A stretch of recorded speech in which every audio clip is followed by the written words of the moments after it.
ওই বিশ্ব সুন্দরী রাশমিকা মান্দারা পরিমণি নুরা লায়লা এগুলো স্বপ্নুর আরো কি কি আছে নাম সব প্রমোট করে নিজেদের জায়গা। আমরা এগুলো ভাই বিয়ে করি ঘর জামাই থাকতে হবে, না হলে আউট হতে হবে।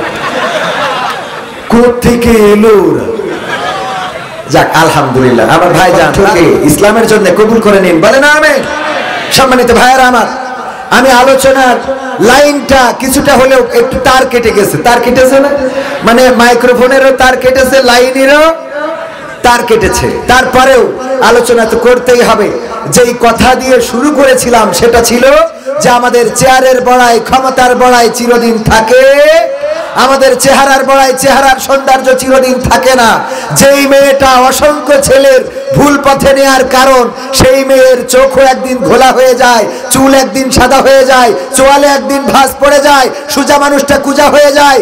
যার দিকে মানুষ চোখ তুলে তাকাতো, এমন ভাবে তাকাতো যেন খাইতে পারলে বেঁচে যায়, সেই মানুষটার দিকে কুত্তাও তাকায় না, এমন একটা সময় আসে না, আসে না? সুতরাং এই চেহারার সৌন্দর্য, আমাদের রূপের বড়াই, যৌবনের গরম, ক্ষমতার পাওয়ার সব কিছু ধূলিসাৎ হয়ে যাবে। একদিন কবর দেশের বাসিন্দা হতে হবে। সেই কবরের প্রস্তুতি নেওয়ার দরকার আছে না নাই? সেই কবরে যে যাব এটার তো টাইম বলা নাই কবে যাব।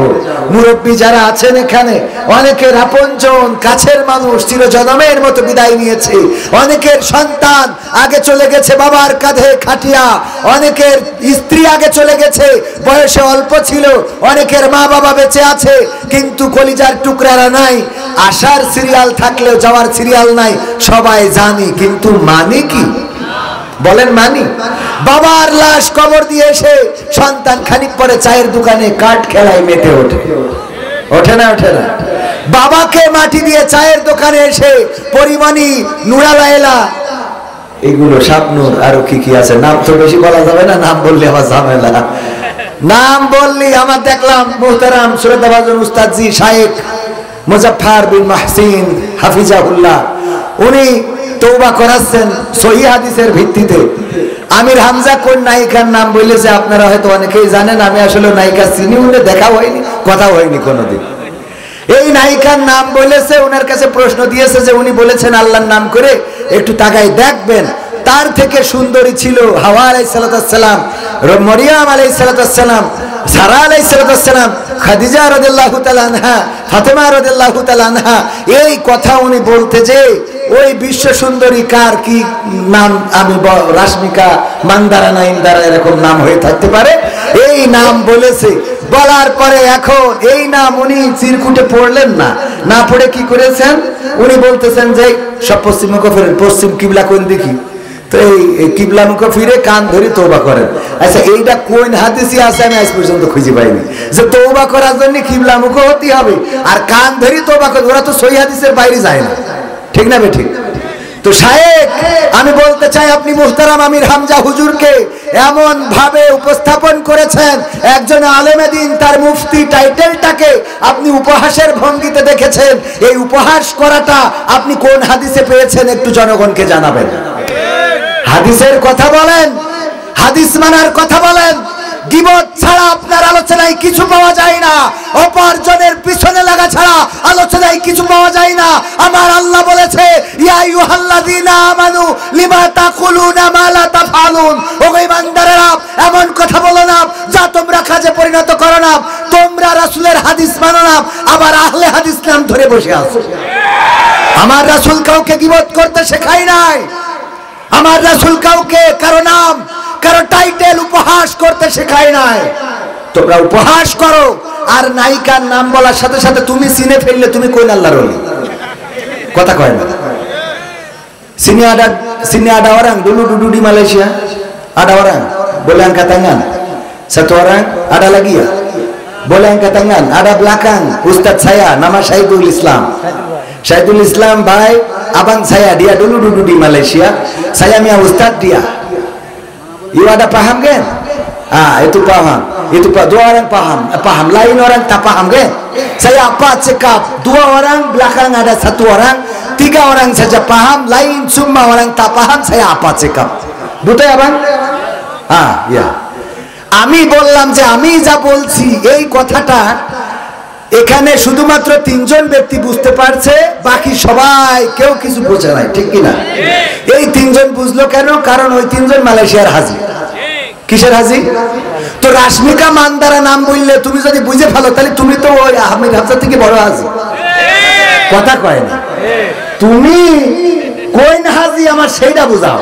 যে নাম বললাম আর তুমি চিনে ফেললে, তাহলে তো উজু তুমি ওখানে আগে করে আইসাও। শয়তান। এরকম এই কথাটা কি আমার কথার যুক্তি ঠিক আছে কিনা ভাই? আমার অনেক সময় দুঃখ হয় এক যুবক ভাবির সাথে খারাপ আচরণ করে।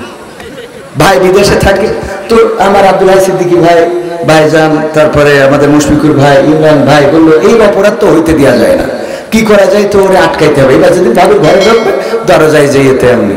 তো ভাবির ঘরে ঢুকেছে, 3 হুজুর যাইতে দরজায় টুক খাতেছে। ও পিছনে আর একটা দরজা ছিল, এটা তো জানে না। ওইটা দিয়ে বেরোয় এসেতে ওর ঘরে ঢুকে যায় নামাজ বিষয়ে সিজদায় পড়ে রয়েছে।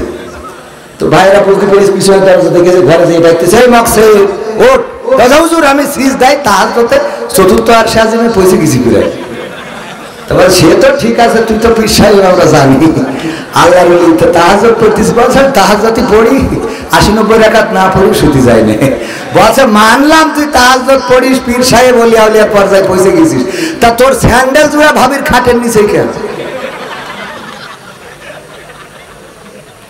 কথা কি বোঝা গেছে? স্যান্ডেল জোড়া ভাবির খাটের নিচে।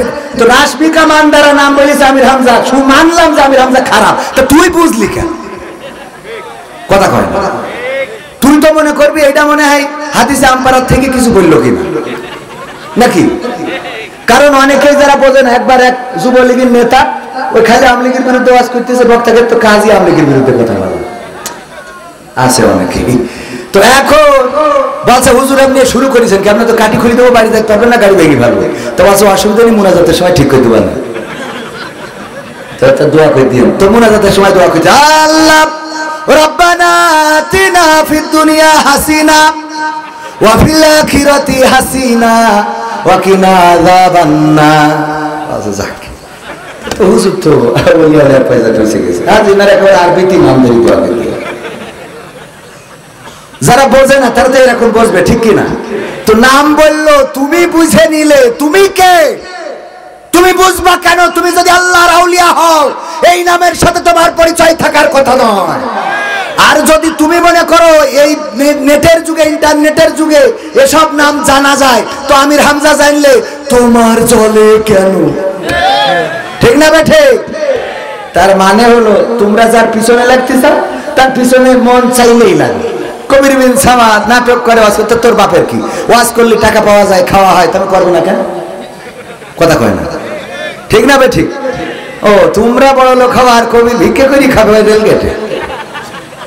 হ্যাঁ, ওরে বাবা, বড় বড় পরহেজগার দেখি স্ট্যাটাস দেয়, কন্ট্যাক্ট করা যাবে না, চুক্তি করা যাবে না, যারা চুক্তি করে তাদের বয়কট।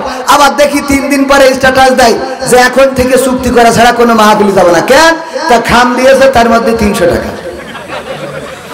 তাহলে তুই এতদিন ধরে আন্দোলন করলি কেন? পরহেজগার সাজে আল্লাহ আল্লাহ পীর সাহেব। এইখানে আসলাম যে রিস্কি নিয়ে, এক মাহফিল থেকে আর এক মাহফিল, যে জনে গাড়ি চালাইছে আমার ক্যামেরাম্যান, আমার রকি আলামিন কই, ওরা সাক্ষী, ওরা আছে পিছনে, ওরা সাক্ষী। ওরা মনে করতেছে ভাই মনে হয় আজকে কোথাও না কোথাও মারবে, তা ও দেখি কোনো ট্রাক বাসে মারিনি, কিন্তু সে সাইকেলে মেরে দিয়েছে, ছোট দিতে পারিছি। তো এই যে আসা যাওয়া, এর মধ্যে যাওয়ার সময় হুজুর যদি মরেও যায়, এই কমিটি আর খোঁজ নেবে না, বলো, বরং মরি গেলি বলবে ভালো কাজে আমাকে কাছে মেলা টাকা ছিল। ঠিক না? ঠিক ভাইয়ের আমার, কি হবে বেঁচে থেকে অযথা বিদ্যা শিখে যদি না করতে পারি শোষণবিহীন সমাজটাকে? কি হবে বেঁচে থেকে? কি হবে ছাত্র সেজে চুমু খেয়ে সদদ খানা যদি হয় বিদ্যালয়টা পরিমণিদের আড্ডাখানা? কি হবে ছাত্র সেজে চুমু খেয়ে সদদ খানা থানা, যদি হয় বিদ্যালয়টা বুবলিদের আড্ডাখানা। এর চেয়ে মরাই ভালো, দেশ ছেড়ে যাওয়াই ভালো, এর চেয়ে মরাই ভালো, দেশ ছেড়ে যাওয়াই ভালো। কি হবে ধোঁকা দিয়ে বিবেকটাকে, কি হবে ধোঁকা দিয়ে বিবেকটাকে, কি হবে বেঁচে থেকে অযথা বিদ্যা শিখে যদি না গড়তে পারি শোষণবিহীন সমাজটাকে। কি হবে বেঁচে থেকে, কি হবে যুবক নামের বোঝা হয়ে এই ধরাতে, যেখানে মা বোনেরা ধর্ষিতা হয় দিনে রাতে। ঠিক না ঠিক? ধর্ষণ আছে না নাই? কি হবে যুবক নামের বোঝা হয়ে এই ধরাতে, যেখানে মা বোনেরা ধর্ষিতা হয় দিনে রাতে। যৌবনের সার্থকতা ঘুচিবে সকল ব্যথা, যৌবনের সার্থকতা ঘুচিবে সকল ব্যথা। পারো যদি বলি দিতে মানুষরূপী পশুটাকে, পারো যদি বলি দিতে মানুষরূপী পশুটাকে। কি হবে বেঁচে থেকে অযথা বিদ্যা শিখে যদি না গড়তে পারি শোষণবিহীন সমাজটাকে। কি হবে বেঁচে থেকে, কি হবে লেখালেখি কলমবাজির ওই মহড়া, সমাজের আসল চিত্র যদি না যাই তুলে ধরা। কথা কয় না? হলুদ সাংবাদিকতা আছে না নাই?